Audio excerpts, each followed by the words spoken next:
Hey guys, and welcome. Now that many of you guys have finished the God of War Ragnarok's campaign, and we're all diving further and further into the lore around it and the interesting secrets throughout, I wanted to focus today on a topic that many still might be unsure of. A topic that won't be answered until you've finished the game. Today I want to discuss 1. Why Fake Tyr was in Svartalfheim, and how Odin knew that we'd be looking for him there. And 2. How Odin impersonated not just Tyr, but many other beings throughout the game, and we probably didn't even notice any of them, spying and watching over us every single time we go through a new mission, knowing our every single move, even before he was Tyr, and even when we knew about Tyr and freeing Tyr, when he was in his broom closet and we went on our missions, he was there spying on us all this time. But before we jump into today's video, everyone, a like on today's video would be very, very much appreciated. And why not subscribe to the channel if you're brand new, or if you're a returning viewer. We're trying to hit 20,000 subscribers before Christmas, and I would absolutely love it if we can do that. But without further ado, let's dive straight in to the video. Firstly, let's talk about Tyr being in Svartalfheim. Why was Fake Tyr there? How did Odin know that we could go there and that we would go there? Ultimately, you will understand a little bit more about this if I briefly recap how we found out about Tyr's location and how we described it and ended up in Svartalfheim. And then towards the end, everything will start to make more sense. Odin and Thor visited the log cabin of Kratos and Atreus, stating they do not want war and they just want to fashion peace between them, for the retired God of War Kratos to just kick it back at home with his feet up, and leave it at that. Odin and Thor knew that Atreus had been looking for Tyr in the background without Kratos knowing. They don't mention how they know about this or when they seen it happen, just that they know, but again, more on this shortly. Tyr's old ways are dead. He is dead, says Odin. And in return for Atreus to stop his search for Tyr, Odin would settle that debt with Freya, essentially just to stop her trying to kill Kratos at every chance that she gets, for us of course killing Baldur in the first game. However, Kratos stands proud and says no, he doesn't want to work under, or for, or with another god, especially Odin, a god that no one can trust. He had enough of that in his past life back in Greece. He wants to be free to do whatever he wants to do and make his own decisions. This is why he says no. Now, just a little bit of lore here as well that is nothing to do with this, but I thought it'd be very, very interesting. When fighting Thor and creating that frozen lightning bolt, Thor mentions in a bit of dialogue that this feels familiar, in reference to the frozen lightning bolt that he and Faye created when they fought and that we find at the end of the game. A really cool little touch there, and unless you've got to that point at the end of the game and done all the side quests, you may not know that. But yeah, Thor and Faye actually fought at some point in the storyline. Here's the video on screen right now if you want to go watch it and learn more about that. We return back to the cabin where Atreus tells us that Odin had invited him to Asgard whilst we were fighting Thor and had a conversation with him, and it was there that Kratos confronted him about searching for Tyr. Atreus takes us to a shrine that he had found somewhere based within Midgard, in which opened further with his touch. As we step into the shrine, it tells us that Odin captured Skoll and Honti, the wolf gods, because he thought they could help him with Ragnarok. However, this was not the whole story.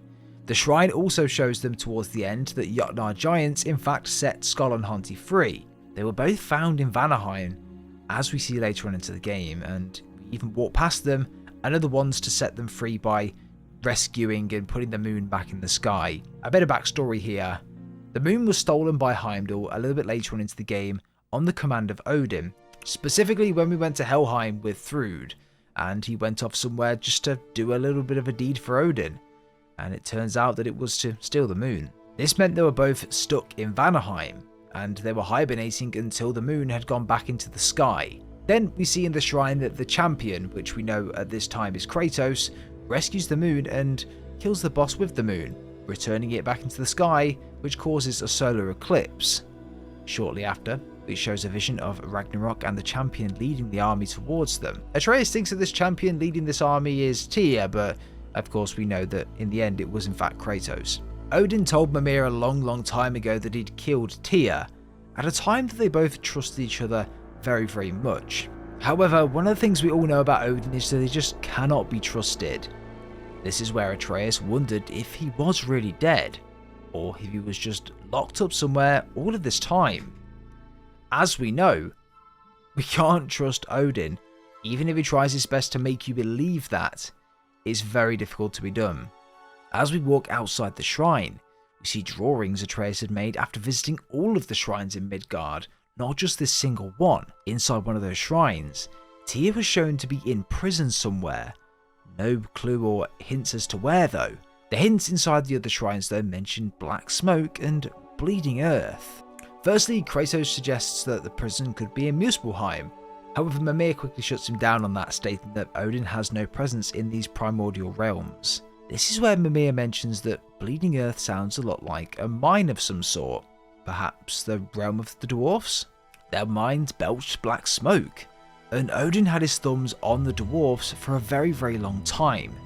So, instinctively, this is where Atreus and the group thought that Tyr would be, imprisoned in a mine in Svartalfheim. We get to Sindri's house and tell him about this plan. This is where they mentioned that there's a lot of mines in Svartalfheim, and we would need to tread carefully to find which one. So we should speak to someone named Durlin. He's a cousin of Brock and Sindri's and works for the city on safety issues. Essentially the head of the safety council throughout. Durlin absolutely hated Odin, which is why Faye sought him to help when trying to whip up a rebellion within Svartalfheim against Odin. We later reach Durlin's house and can see him sat at his desk. He initially thinks that we're here to intimidate him to approve some proposal within the realm, thinking that Mimir's head is supposed to intimidate him and is the head of another dwarf. We tell him that we're looking for a prisoner of Odin's, one that could be kept within a mine somewhere. However, once Kratos turns around, he notices the Leviathan axe immediately. Durlin, of course, knew Faye very, very well, and knew that she wielded this axe in combat. Seeing it on the back of someone else made him initially believe Kratos had killed her and stolen the axe from her, until Kratos shut Durlin down and told him that she was in fact his wife. Durlin at this moment was stunned. Faye just disappeared after the rebellion failed, and she never returned. Kratos tells Durlin that Faye is dead. Durlin then tells us that he's none of the business for crossing the Allfather anymore, as from what we can understand, he tortured Durlin for trying to rebel against him, giving him the scar on the top of his head. He says this out loud while searching and looking for a scroll. He hands it to Atreus as a fine. What was this fine, Durlin? For fucking up my desk! Jeez. Okay, calm down, Durlin. Can we at least talk about this? Get out of my office. Fine, okay, God. Anyway, we go outside and we look at this scroll a bit closer. This wasn't a fine. It was a map to a mine beyond the mountain. We get to the mine and finally find Tyr in quotation marks. I don't know how I didn't notice the subtitles. It's so annoying going back and watching it after and then thinking, oh my god, how did I not see that? But when Fake Tyr speaks, there's no asterisk above his name. But when we say Tyr, or mention Tyr, there is an asterisk. Don't tell me how I didn't notice that, but it was literally there, right in front of us this entire time. However, the question remains, how did Odin know Atreus and Kratos were going to search for Tyr in Svartalfheim? Did Odin have access to the shrines? Like, how would he know? When we finish the game, many different sections of Asgard fall around the 9 realms called Remnants of Asgard. One of those can be found in Niflheim, and this gives us all of the information that we need to put the pieces together here. This was a prison that was found and created and built within Asgard, and it was built specifically by Odin in order to impersonate anyone that was captured within it. Of course, real Tyr was found within this prison, and that is how Odin was able to impersonate Tyr and be with us that entire time. However, as we progress through and explore this prison a bit further, we find dwarfs, specifically the one at the beginning of the game that spits on Kratos and Atreus as we go under the bridge in Svartalfheim. A light elf as well. Obviously, this wasn't when we were visiting Alfheim because Tyr was with us within that time, but it was another section throughout the game, potentially when we were in Vanaheim. Also a Midgardian, I believe. Odin captured and saved, in quotation marks, a bunch of Midgardians in which he kept at Asgard beforehand. One of them was captured in there and he was able to impersonate them and just follow us around within Midgard. And many different soldiers of Odin's that he kept hostage and available for impersonations through the story as well. Odin has always been one step ahead of us since day one. The Midgardians and the Ravens were there to spy on us in Midgard, the Elf to spy on us when we were in Vanaheim, and the Dwarf when we got to Svartalfheim. And probably loads more, to be quite honest. Odin must have followed Atreus to these different shrines, as rather as Raven or just as a Midgardian, seen the prophecies himself, and what it all said. I mean, Atreus literally draws it all out, doesn't he? So it wouldn't have been very difficult to figure out what it was that he was looking at in these shrines and the information that he would found out about Tyr. This is at the section of the game where, of course, Thor and Odin knew that Atreus was looking for Tyr. How would they know that? Well, by following him around the shrines in Midgard, whether that is using or impersonating a Midgardian, or using Odin's ravens. The shrine was accurate. The prophecy stated that Tyr was in prison, but no details as to where. Odin knew that Atreus was planning on visiting Svartalfheim after spying on Atreus and visiting these shrines, knowing that the black smoke and the bleeding earth would probably lead them to Svartalfheim's mines.